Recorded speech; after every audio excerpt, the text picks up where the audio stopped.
All right, let's dive into a fascinating psychology study, one you've probably heard of, the Stanford Prison Experiment. It's classic. Yeah, from 1971, Right. where they basically got some college students, totally normal people, Yeah. to play the roles of guards and prisoners in a fake prison they set up. And it's become super famous, maybe infamous is a better word, for showing how, like, regular people can turn bad, you know? The power of this situation. Totally. And for this deep dive, we've got some really cool sources. There's this master's research paper that uses, get this, conversation analysis to look at the experiment in a whole new way. Interesting. Plus, we've got excerpts from Zimbardo's own book. He was the lead researcher, where he kind of looks back on the whole thing. Oh, wow. And even some Wikipedia stuff, like similar experiments and how it's shown up in movies and pop culture. You always find the good Wikipedia stuff. Well, I try. So you might know the basic story, but we're going to find some surprising things about how the experiment was set up and maybe even how the researchers' words, like, actually changed how the participants acted. This master's research is so cool because it looks at what Zimbardo actually said during a meeting with the guards, before the experiment even started. Oh, like a pregame pep talk? Kind of. Right. But it uses conversation analysis, which is basically going super deep into, like, the nitty-gritty of the words spoken. Gotcha. So before any prisoners even showed up, Zimbardo's already using specific language to set the stage for these guards. He even said things like, "We have total power and they have none." Whoa. Right. So it makes you think, was he just explaining the roles, or was he already, like, pushing the guards towards a certain way of thinking? Those are pretty extreme statements. Yeah. Extreme case formulations, I think they call it. And it totally emphasizes the power difference between guards and prisoners. It's almost like he's creating an us versus them kind of thing from the very beginning. That us versus them thing, it's everywhere, right? You see it in, like, arguments, advertising, everything. It feels very real world, even in this experiment. Absolutely. It's a fundamental part of how we see the world, how groups form, and how conflict starts. Yeah. And when Zimbardo uses those pronouns we and they, he might be even accidentally making the guards see the prisoners as different as the other. Like a subtle way of dehumanizing them before anything even happens. Exactly.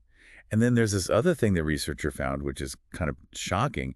Zimbardo makes a joke about doing something pretty serious, Yeah. subverting government money to fund the study. Oh, wow. Yeah. And instead of dealing with that, like, ethically tricky thing, he just laughs it off. The guards laugh too. And it almost creates this feeling of, like, they're all in on a secret together. Like a shared bad deed that brings them closer. Yeah. And it normalizes something that's maybe not okay, which could make the guards more comfortable pushing boundaries later on. It's interesting. Then there's this little detail about how Zimbardo refers to the prisoners. At one point, he's about to say people, but he stops himself and says subjects instead. Seems small. It might seem small, but the words we use totally affect how we see other people, right? Calling them subjects instead of people could have made the guards see them as less human without even realizing it. That's a big deal in a study about power and how people act. Huge. Makes you wonder if Zimbardo's language, even by accident, influenced the guards to be harsher. And it gets even crazier. The research shows that Zimbardo was expecting the prisoners to fight back. He even uses a list to describe how they might try to gain some power, gain some individuality, gain some freedom, gain some privacy. It's like he was setting them up to expect conflict, which could have changed how the guards reacted right from the start. And remember, this is all before the experiment even begins. Wild. It's like he's painting this picture of two sides going against each other. Yeah, shaping how the guards see the prisoners and how they're going to interact. Reminds me of that famous Milgram experiment where people were more willing to give electric shocks when there was an authority figure telling them to do it. Take away the authority and people weren't so obedient.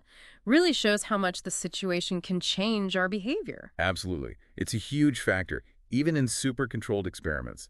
Small cues can have a big impact. So, like, if we're this easily influenced in a research study, imagine how susceptible we are in everyday life, right?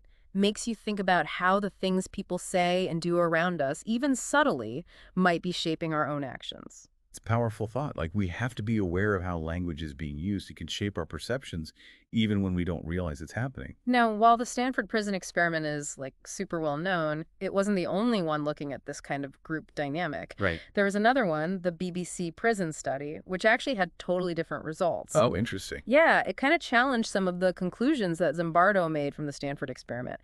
In the BBC study, the participants didn't just fall into their roles like robots. Hmm. So maybe the situation isn't the only thing that matters. Right. Super important to remember that. There are always different ways to look at things, and no one study has all the answers. Makes sense. The Stanford Prison Experiment, though, has had a huge impact on pop culture, too, right? Oh, yeah, for sure. It's been in movies, documentaries, even a rock band named after it. It definitely hit a nerve and keeps people talking, even after all these years. Clearly.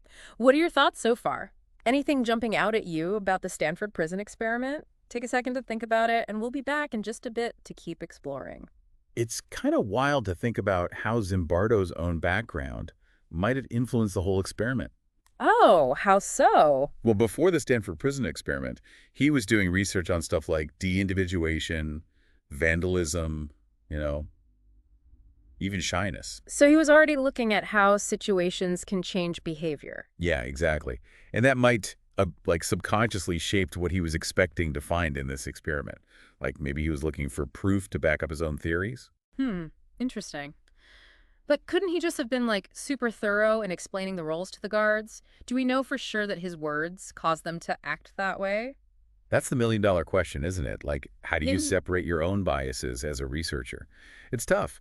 That's why it's so important to try and repeat these studies, see if you get the same results with different people, different setups. Right, right. And like we said before, that BBC prison study did kind of challenge some of what Zimbardo found, Exactly. Always good to get different perspectives because no one study's going to tell the whole story. for sure. Science is all about questioning and refining what we know, being open to new evidence.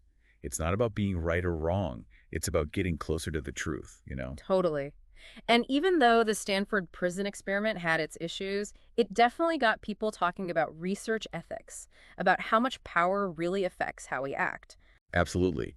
It forced us to look at some uncomfortable stuff about ourselves, about how easily power can corrupt people. And it brought attention to what being in prison actually does to people psychologically, which is super important if we want to make our justice system better. Speaking of uncomfortable stuff, that experiment got pretty dark pretty fast. Things really escalated in that fake prison. Oh, yeah, for sure. The guards went from 0 to 60 with their tactics. Humiliation, keeping the prisoners awake, solitary confinement, all that messed up stuff. A clear example of what happens when you give someone power and no one checks them. And the crazy thing is, these weren't like criminals, hardened guys, these were regular college students. Makes you think, like, could any of us do something like that given the wrong situation? It's a scary question to ask, right? Huh. Are we all capable of being cruel if the conditions are right? Or are some people just more prone to it than others? It's not a simple answer. Maybe that's part of what makes the Stanford Prison Experiment so fascinating, so disturbing. It's like a warning, but also a reflection of, like, the good and bad that's inside all of us. Definitely. It shows that you can't just label people as good or bad because it's more complicated than that. Our behavior is a mix of who we are and the situation we're in. We're all on a spectrum. And it's not just prisons, right? These power dynamics are everywhere. Workplaces, schools, families even. Anywhere you have people with different levels of power, you have the potential for abuse. Which is why it's so important to understand those dynamics, to create systems that keep power in check. We have to be aware and hold each other accountable, both individually and as a society. So it starts with awareness, basically. The more we know about these psychological things, the better we can fight back against them. Absolutely. And that's what can help us build a world that's more just, more compassionate. Before we move on, you mentioned earlier that Zimbardo used storytelling and even like sound effects when he was talking to the guards about how the prisoners would be arrested. Yeah, it was pretty dramatic, almost theatrical. Like he was trying to get them really into it, build up the suspense. He even made the sound of a police car door slamming, and the guards were laughing during all this. Right. It's just a small detail, but that laughter might have made it all seem less serious, like it wasn't a big deal. Yeah. Another subtle way to influence behavior. It's crazy how much we can learn from looking at something as basic as a conversation. Seriously.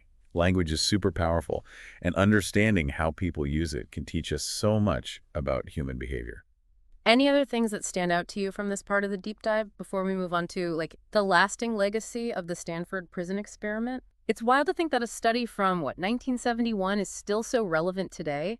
What do you think makes the Stanford Prison Experiment stick with people? I think it's that core message, the idea that the situation we're in can totally change how we act. And that's something that goes way beyond just, like, Academics and research, it's become this cultural thing, inspiring books, articles, documentaries, even movies. It's like a modern day warning story, right? About what happens when people get too much power, how easily we can fall into these bad roles. Yeah, and that's a super important warning, especially these days when there's so much information coming at us all the time, all this social pressure. It's easy to get overwhelmed and lose track of, like, what's right and wrong. So, how do we fight back against that? How do we make sure we don't get swept up in it? I think the first thing is to stay informed, to keep learning. The more we understand about psychology, about society, about all the things that influence how people act, the better we can handle the craziness of the world, right? We have to be willing to question what we believe, even when it's uncomfortable. So, being open to different viewpoints, even if we don't like them. Exactly. The Stanford Prison Experiment is a big reminder that even good people can do bad things if the situation is right. It's like a wake-up call to create systems that encourage good behavior, to hold each other accountable for our actions. This whole deep dive has really made me think about how much we can learn from just looking closely at how people talk. It makes you wonder what other subtle things are influencing us right now without us even knowing it. It's pretty mind-blowing. Language is powerful, and understanding how it works can give us a whole new perspective on why people do the things they do. Well, I think we've covered a lot of ground today, exploring the history of the Stanford Prison Experiment, talking about the controversial methods, and even uncovering some surprising details about how language may have shaped what happened. Yeah, and even though the experiment itself is over, it started a conversation that's still going on. A reminder that we should never stop questioning, exploring, and trying to understand things better. I hope this deep dive has left you curious about the world around you and maybe even inspired you to work towards making it a more just and compassionate place. Thanks for joining us, and we'll see you next time.